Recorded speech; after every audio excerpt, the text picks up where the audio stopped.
নমস্কার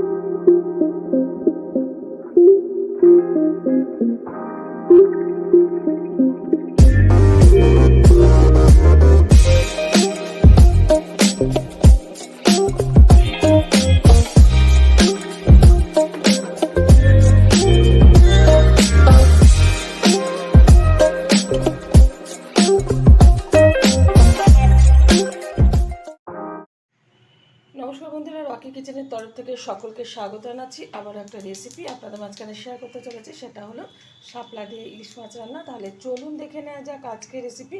ওভেনে একটা কড়াই বসিয়ে তাতে দিয়ে দিয়েছি কিছুটা সাদা তেল। তেলটা গরম হয়ে যাওয়ার পর দিয়ে দিলাম কিছুটা কালো জিরে, তারপরে দিয়ে দিলাম খুব সামান্য পরিমাণে একটু হলুদ। আর এখানে কিন্তু আগে থেকে এই যে মোটা মোটা সাইজের একটু শাপলা আমি ভালো করে এই যে আঁশ ছাড়িয়ে দিয়ে পরিষ্কার করে নিয়েছি। এটা এখন দিয়ে দিচ্ছি কড়াইয়ের মধ্যে, একটু নেড়ে চেড়ে নেব।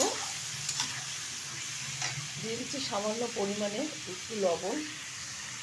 সামান্য পরিমাণে দেওয়ার কারণ হলো আমি যে ইলিশ মাছটা রান্না করবো সেটা আগে থেকে কিন্তু একটু মশলা মাখিয়ে নিয়েছি, আর তার মধ্যে কিন্তু লবণ দেওয়া আছে, সেই কারণে শাপলাতে হালকা করে একটু লবণ দিলাম, নাহলে কিন্তু লবণটা বেশি হয়ে যাবে। শাপলাটা কিন্তু বেশ কিছুক্ষণ নেড়ে চেড়ে নিয়েছি আমি। আর মোটা মোটা শাপলায় কিন্তু দিলে বেশি ভালো লাগে, নাহলে কিন্তু গলে যাবে। আর এখানে কিন্তু আগে থেকে এই যে ইলিশ মাছটা ভালো করে দিয়ে পরিষ্কার করে এতে নুন, হলুদ, লঙ্কা, একটু কাঁচা সর্ষের তেল আর দিয়ে দিয়েছি কিছুটা সর্ষে বেটে দিয়ে দিচ্ছি ভালোভাবে। এবার একটু নেড়ে চেড়ে নেব। আমার এই রেসিপি যদি আপনাদের ভালো লেগে থাকে আপনারা অবশ্যই আমার চ্যানেলটিকে সাবস্ক্রাইব করবেন, লাইক করবেন, শেয়ার করবেন। যারা জানেন না শাপলা দিয়ে ইলিশ মাছ খেতে তারা অবশ্যই আবার ট্রাই করবেন, আশা করি ভীষণ ভালো লাগবে। এখন দিয়ে দেবো একটু মশলা ধোয়া জল, বেশি দেবো না, কারণ শাপলা কিন্তু সিদ্ধ হলে এর থেকে কিন্তু প্রচুর পরিমাণে জল বেরোবে, আর তাতে কিন্তু সুন্দরভাবে ইলিশ মাছটা তৈরি হয়ে যাবে।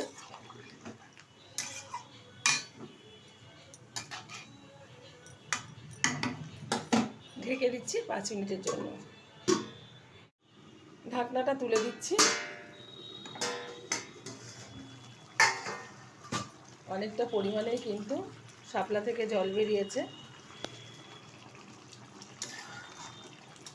ইলিশ মাছটা হয়ে গেছে, আমি এরকমভাবেই রাখবো। আপনারা যদি এর থেকে একটু বেশি টানাতে চান টানিয়ে নিতে পারেন। ঢেলে দেবো একটা পাত্রে, গরম গরম ভাতের সাথে সার্ভ করবো। দেখা হবে পরের ভিডিওতে নতুন কোনো রেসিপি নিয়ে। ধন্যবাদ।